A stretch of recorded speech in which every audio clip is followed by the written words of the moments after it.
اگلا سوال ہے جی کہ عموماً ناسبی علماء کی جانب سے درود شریف کے الفاظ میں آل محمد صلی اللہ علیہ وآلہ وسلم سے مراد امت محمدیہ کو لیا جاتا ہے، کیا ان کا یہ موقف علمی اعتبار سے درست ہے؟ پارشلی تو درست ہے، آل کا لفظ والے کے لیے بھی استعمال ہوتا ہے، قرآن میں آل فرعون والوں کے لیے، فرعونیوں کے لیے استعمال کیا گیا ہے، لیکن اس دلیل کو لے کے دروشی پہ فٹ کرنا یہ ان کی علمی خیانت ہے۔ ان کو بھی یہ بات پتہ ہے کہ صحیح بخاری اور مسلم دونوں میں حدیث ہے، جب یہ آیت درود نازل ہوئی سورۃ الاحزاب آیت نمبر 56، ان اللہ وملائکتہ یصلون علی النبی یا ایھا الذین آمنوا صلوا علیہ وسلموا تسلیما اللہم صلی علی محمد وعلی آل محمد۔ تو صحابہ نے عرض کیا کہ اللہ کے محبوب صلی اللہ علیہ وآلہ وسلم، آپ نے ہمیں سلام تو سکھا دیا ہے، السلام علیکم ایھا النبی ورحمۃ اللہ وبرکاتہ، آپ ہمیں یہ سکھائیں کہ ہم آپ پر اور آپ کے اہل بیت پر درود کیسے پڑھیں۔ اچھا، قرآن میں تو حکم تھا نبی پہ درود پڑھو، صحابہ کو یہ پتا تھا کہ حضور اس بات سے خوش ہوتے ہیں کہ ان کے اہل بیت کا ذکر کیا جائے۔ صحابہ نے سوال کیا آپ اور آپ کے اہل بیت پہ کیسے درود پڑھیں؟ تو صحیح بخاری کے ایک طریق میں آتا ہے، نبی علیہ السلام کچھ دیر تک خاموش ہو گئے، حتیٰ کہ صحابہ کہتے ہیں ہم نے دل میں سوچا کاش یہ بندہ اس طرح سوال نہ کرتا۔ آپ خاموش ہوتے تھے جب آپ پہ وحی کا نزول ہوتا تھا۔ تھوڑی دیر بعد آپ نے فرمایا قولو، کہو اللہم صلی علی محمد وعلی آل محمد کما صلیت علی ابراہیم وعلی آل ابراہیم انک حمید مجید، اللہم بارک علی محمد وعلی آل محمد کما بارکت علی ابراہیم وعلی آل ابراہیم انک حمید مجید۔ تو اس میں الفاظ ہیں ہم آپ اور آپ کے اہل بیت پہ درود کیسے پڑھیں۔ تو یہاں پہ آل محمد سے مراد پوری امت نہیں ہے بلکہ اہل بیت ہے، اور اہل بیت کون ہے؟ وہ غدیر خم کی حدیث صحیح مسلم میں 6225 سے لے کے 6228 تک کہ آل محمد میں شامل ہیں آل علی، آل جعفر، آل عقیل اور آل عباس، جو نبی الاسلام کے بنو ہاشم خاندان سے ہیں، یہ مراد ہے اہل بیت۔ تو یہ جو درود میں جو آل محمد ہے، اس سے مراد امت محمدیہ نہیں ہے بلکہ اہل البیت، اور اس کا ثبوت صحیح بخاری میں۔ اب جن کو اہل بیت سے چڑ تھی تو انہوں نے کہا نہیں جی نہیں، پوری امت ہی شامل ہے جی، یہ سب کچھ آپ دیکھیں آل تو فرعون کے لیے بھی آیا۔ تو ہم نے پھر بتایا کہ نبی علیہ السلام کے سامنے بھی ساری باتیں تھیں، تو آپ جان بوجھ کے اپنے بغض کا اظہار نہ کریں، بلکہ جو بات جس طرح ہے اس کو مانیں۔ اور نبی صلی اللہ علیہ وآلہ وسلم کو یہ چیز پسند ہے کہ لوگ اہل بیت کے ساتھ ذکر کریں۔ باقی ہم تو خیر اس کے آگے بھی جوڑتے ہیں، وہ بھی ٹھیک ہے، کئی روایتوں میں ازواج ہی بھی آتا ہے، اصحابی بھی محدثین نے جوڑ لیا، کریں آپ پڑھیں، لیکن جو اصل درود ہے وہ صرف نبی علیہ السلام کی مبارک ذات پہ ہے، کیونکہ قرآن میں حکم نبی علیہ السلام پہ درود پڑھنے کا ہے، اور اس کی ایکسٹینشن خود نبی علیہ السلام نے اہل بیت کے ساتھ کر دی، اور ہم بعد میں باقی امت محمدی بھی کہتے ہیں، بلکہ وہ تو آپ کے تو جب کرا رہے ہوتے ہیں وہ کہتے ہیں علماء ملتی ہی، وہ بھی غلط کہہ رہے ہوتے ہیں علماء دیوبندی ہی، بریلوی ہی، جو ہے وہ بھی نال لے، کیونکہ علماء ملت سے مراد وہ اپنے فرقے کے علماء لے رہے ہوتے ہیں، تو انہوں نے سب کچھ جوڑ دیا ہوا ساتھ، کتنا کچھ جوڑ دیا ہوا ہے۔ تو درود شریف جو ہے وہ ایک مسلمانوں کے پاس اللہ کی طرف سے تحفہ ہے۔ دیکھیں یہ بخاری مسلم میں جو صحابی یہ حدیث روایت کرتے ہیں نا درود ابراہیمی کی، تو وہ کہتے ہیں میں تمہیں ایک تحفہ دوں جو میں نے نبی علیہ السلام سے لیا ہے، وہ اس کو تحفہ کہتے ہیں، تو وہ پھر آگے درود ابراہیمی والی حدیث سناتے ہیں۔ اور جامعہ ترمذی میں حدیث ہے، مولا علی کہتے ہیں میں نے نبی علیہ السلام سے خود سنا تھا کہ کنجوس ہے وہ شخص جس کے سامنے میرا ذکر ہو مجھ پہ درود نہ پڑھے، اللہم صلی علی محمد وعلی آل محمد۔ اور جامعہ ترمذی میں حدیث ہے، اور اس کی پوری سند جو ہے المستدرک الحاکم میں ہے کہ نبی علیہ السلام ایک دن مسجد میں ممبر کی پہلی سیڑھی پہ قدم رکھا کہا آمین، دوسری پہ رکھا کہا آمین، تیسری پہ رکھا کہا آمین۔ صحابہ نے کہا آج آپ نے وہ عمل کیا جو پہلے نہیں کیا تھا۔ آپ صلی اللہ علیہ وآلہ وسلم نے فرمایا میرے پاس جبرائیل علیہ السلام آئے تھے، اور انہوں نے کہا یا رسول اللہ آپ نے میری دعا پہ آمین کہنا ہے۔ جب میں نے پہلی سیڑھی پہ قدم رکھا تو انہوں نے کہا کہ آپ دعا کیجئے کہ ہلاک ہو جائے وہ شخص جس کے سامنے آپ کا ذکر ہو اور وہ آپ پہ درود نہ پڑھے، اللہم صلی علی محمد وعلی آل محمد۔ میں نے کہا آمین۔ دوسری سیڑھی پہ برباد ہو جائے وہ شخص جس کو ماں باپ دونوں یا دونوں میں سے ایک بڑھاپے میں ملے اور ان کی خدمت کر کے جنت نہ کما سکے، میں نے کہا آمین۔ اور تیسری سیڑھی پہ ہلاک ہو جائے وہ شخص جسے رمضان کا مہینہ ملے اور وہ اللہ سے اپنی مغفرت نہ کروا سکے. اچھا یہ ترتیب جو ہے نا ان تینوں باتوں کی مختلف روایتوں میں مختلف ملتی ہے، بل باتیں یہ تین ہی ہیں. بڑا سینسٹیو ایشو ہے. پھر صحیح مسلم میں حدیث ہے جو اذان کا جواب دے اس کے بعد درود شریف پڑھے اور الوسیلہ والی دعا مانگے میری شفاعت اس کے لیے حلال ہو جائے گی. جامع ترمذی میں حدیث ہے قیامت والے دن سب سے زیادہ میرے نزدیک وہ شخص ہوگا جس نے دنیا میں سب سے زیادہ مجھ پہ درود پڑھا ہوگا. اللہم صلی علی محمد وعلی آل محمد. میں نے درود شریف کے فضائل پہ 2 گھنٹے کا ڈیٹیل لیکچر ریکارڈ کروایا تھا ربیع الاول میں. درود شریف کے فضائل، مسائل، فقہی احکام و مسائل، اختلافات، سب کچھ. مسئلہ 56 درود شریف کے فضائل پہ ضرور دیکھیں کہ درود شریف کتنی بڑی نعمت ہے. ایک مجلس میں ایک دفعہ درود شریف پڑھنا ضروری ہوتا ہے.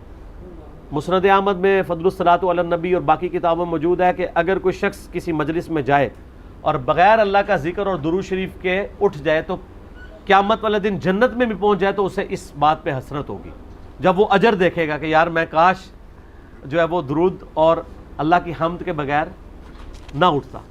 اور وہ جو ترمذی میں حدیث ہے نبی الاسلام بیٹھے ہوئے تھے، عبداللہ ابن مسعود کہتے ہیں کہ ایک شخص آیا، اس نے نماز پڑھی اور نماز کے ساتھ فوراً ہی دعا شروع کر دی بغیر حمد و درود کے.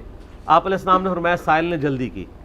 ایک اور دوسرا شخص آیا، اس نے نماز کے بعد حمد بیان کی، پھر درود شریف پڑھا، پھر دعا مانگی تو آپ فرمایا سل تعطا، سل تعطا، مانگ تجھے دیا جائے گا، مانگ تجھے دیا جائے گا. پھر جو پہلے آیا تھا اس کو آپ نے کہا کہ یہ طریقہ نہیں ہے، جب بھی تم نماز میں دعا مانگو یا نماز کے بعد تو پہلے اللہ کی حمد بیان کرو، پھر درود شریف پڑھو، پھر دعا مانگو، جیسے ہم نماز میں بھی کرتے ہیں.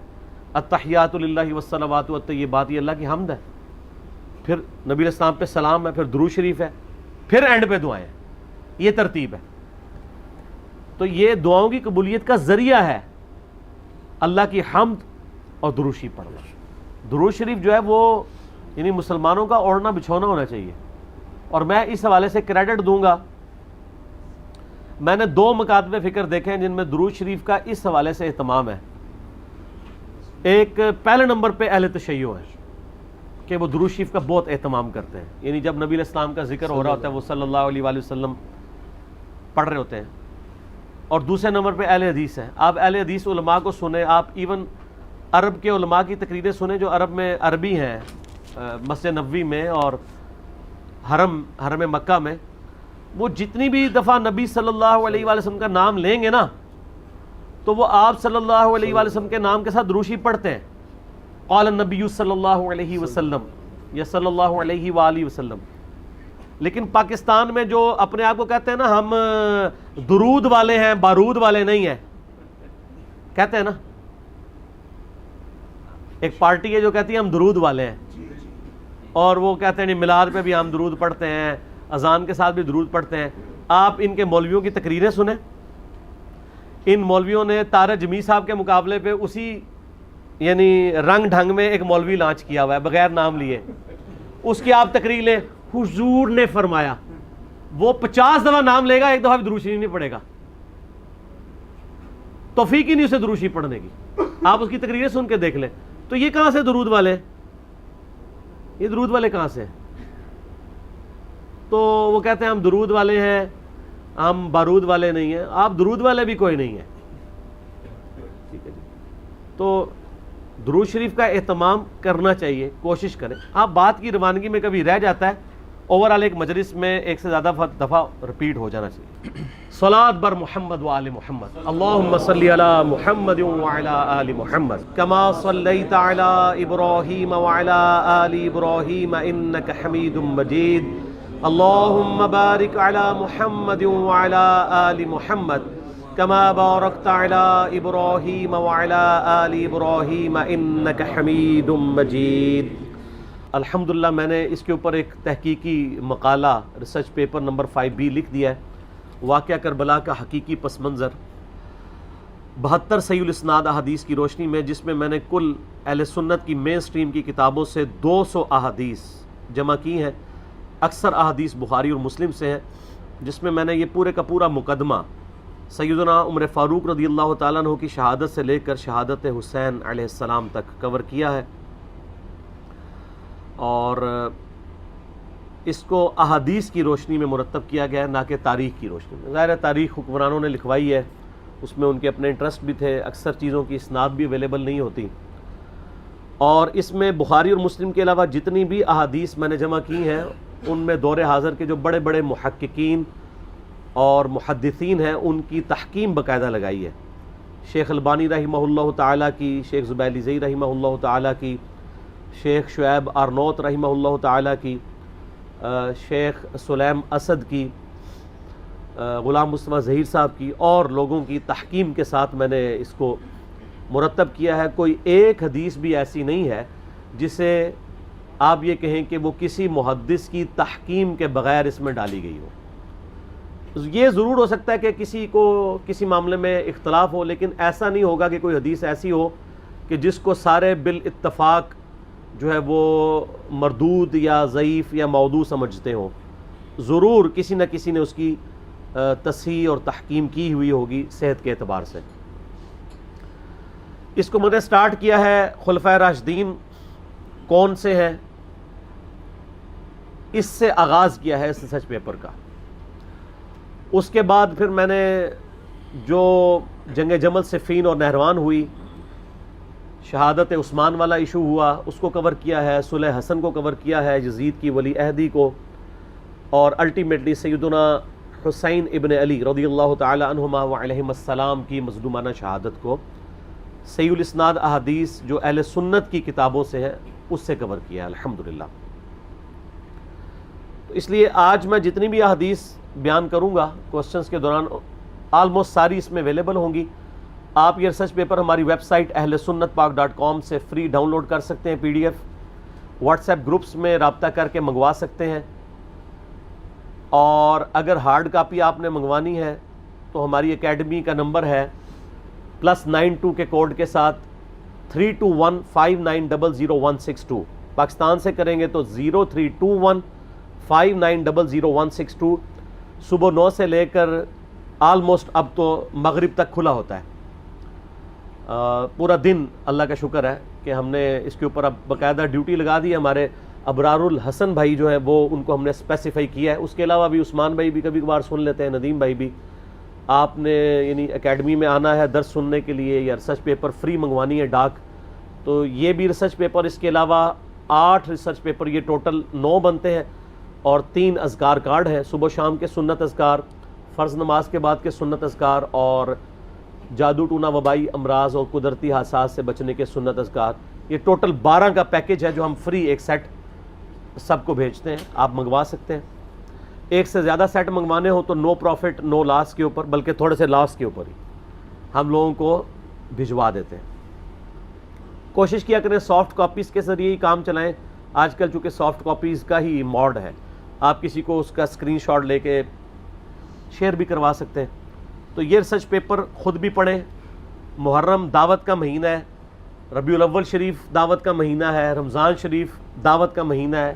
یہ وہ مہینے ہیں جس میں مسلمان بیدار ہوتے ہیں، اپنے اپنے ٹاپکس کو سرچ کرنا چاہتے ہیں، تو بڑا اچھا موقع ہے کہ آپ ان تک صحیح بات پہنچائیں اللہ کا نام لے کر۔